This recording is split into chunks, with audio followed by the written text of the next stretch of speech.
Continuing our look on the military and Shiite clash in Kaduna State, we're now being joined by Ibrahim Musa. He's the acting spokesman for the Islamic Movement of Nigeria. Good morning and thanks for joining us. Quickly, tell us what really transpired. We had the army yesterday on the program giving the account of what transpired. Perhaps you should bring us up to speed what happened on the day. Yes, on Saturday, it was scheduled that an event will occur in Hussainiya, our Islamic center, that is along Sokoto Road in Zaria. So by around 1 p.m., our brothers who were gathering there just saw a contingent of the army being put there. So they came out and asked them, "Why are you brought here?" The soldiers said that their army chief is coming and they have a passing out parade. Our brothers asked them, but is this not the first time you are doing a passing out parade? Why should you come and be stationed just opposite the Hussainiya? And you know, last year, the soldiers opened fire upon the Muslim brothers while they were doing a Qudus Day rally. So with this and with this in mind, the brothers asked them that it's not proper for them to be stationed just opposite the Hussainiya. So they asked them to move back.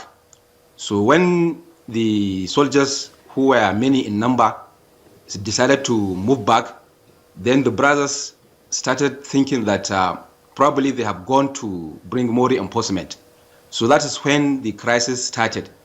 It was then that the army convoy chief came, and when he came, the brothers were not comfortable with what might transpire. After some negotiation with both sides, they then started opening fire. They opened fire, they killed about 7 people on the spot, and they get a passageway after dispersing the brothers near the Hussainiya. What surprised us is, since the convoy has passed, the army chief has passed, why should they come back and lay siege on the Hussainiya? After they laying siege on the Hussainiya, they also went to the residence of our leader, Sheikh Ibrahim al-Zakzaki. And this confrontation went on right from 1 p.m. on that fateful Saturday down to Sunday morning. In Hussainiya, there are over 1,000 or 2,000 Muslim brothers and sisters there. So during the night, they kept on firing. They used grenades, and we think they used bombs also, because the building was completely razed down to the ground. And a lot of Muslim brothers and sisters were killed. When they finished with the Hussainiya by dawn on Sunday morning, they proceeded to Sheikh Zakzaki's house. There are thousands of Muslim brothers and sisters who were there to give protection to the Sheikh. They opened fire there also, and our Muslim brothers, right from our history in the movement for the past 40 years, it is known that we have never taken any arms. We have never attacked anybody. We are only trying to make people to understand the true teachings of the Prophet Muhammad sallallahu alaihi wasallam. So we don't carry arms, and even the soldiers confessed that in one of their interviews that they didn't see any gun or something of that nature. They only saw catapult and other local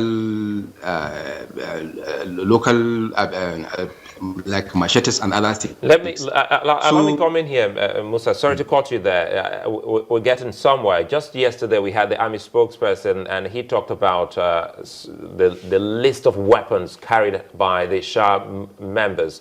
He said, they had machetes, and they also had petrol bombs.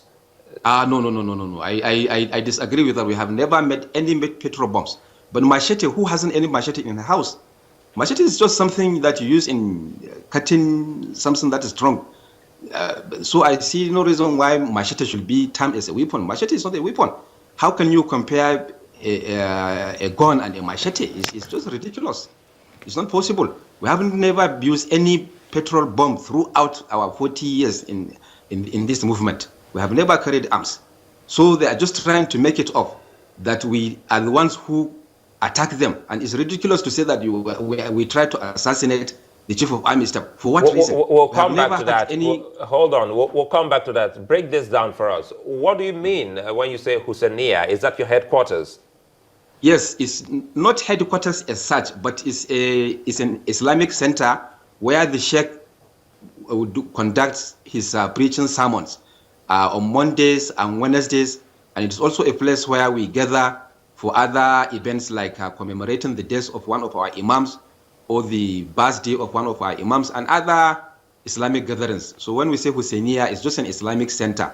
It is a large compound with many buildings inside and also a small school inside. You said earlier that when your brothers were at the road, they saw a contingent of the army there and they were asking them what they were doing there.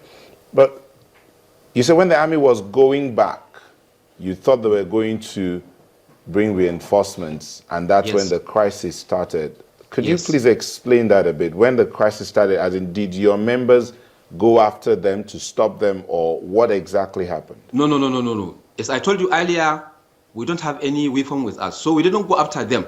It was them that decided that since we could not give them passage, then they should open fire upon us. And when they open fire, you know, automatically when you open fire upon people, they just disperse. Well, you said when so you asked them, disperse, you said your members asked them to go back, and they went back, and then the crisis started. Yes, what happened was they were stationed opposite the Husseiniya in large numbers. They asked them, why should we be here? They said they were there for a passing out parade. They said, no, if it's a passing out parade, it's not a problem, but you should not be opposite the Husseiniya. They should move back to another place. So when they tried to move back, then the brothers thought that they might come back with an reinforcement. So at that same time, the convoy of the army chief was just near the Husseiniya. You know, Husseiniya is just by the Sokoto road. And I believe he came either from Kano or something like that. So when he came, he stayed there, and the brothers were on the road, on that Sokoto road. They tried to make them give passage. So when they couldn't get that passage, they decided to open fire. You know, there are those who would argue with you concerning this, because the army is trained not to shoot without any provocation. So are you implying that the soldiers just opened fire on your brothers, on your members, without any form of provocation whatsoever? Of course, there is a video they released, the army themselves. If you look at that video, no stone was thrown at them. They were the people who opened fire first. And when you open fire on defenseless people, they just dispersed. And that's what happened. When the people dispersed, the army convoy of the chief of staff passed. Nothing happened apart from that. They killed 7 people on the spot. So the problem should have stopped there. If they just want a passage, they asked people to disperse from the road. They refused. Then they said, okay, let's open fire. They open fire. The people dispersed. Then what remains? Since the army chief has passed, they should leave the matter there. But they refused. They came back and laid siege on the Husseiniya compound. From that Saturday afternoon up to today, as I'm talking to you, there are soldiers around the Husseiniya, even though they have burnt it down, they have razed it to the ground. Okay, I'm just wondering now, do you suspect that the army had any ulterior motives? Exactly. We believe strongly they have ulterior motives. If there is no ulterior motives, after the passage of the chief of staff, then they might probably take us to the police, or they should call higher authorities. Then the matter could be discussed. Then we can identify what is the cause of the problem. But they didn't stop there. They came back and cycled the Husseiniya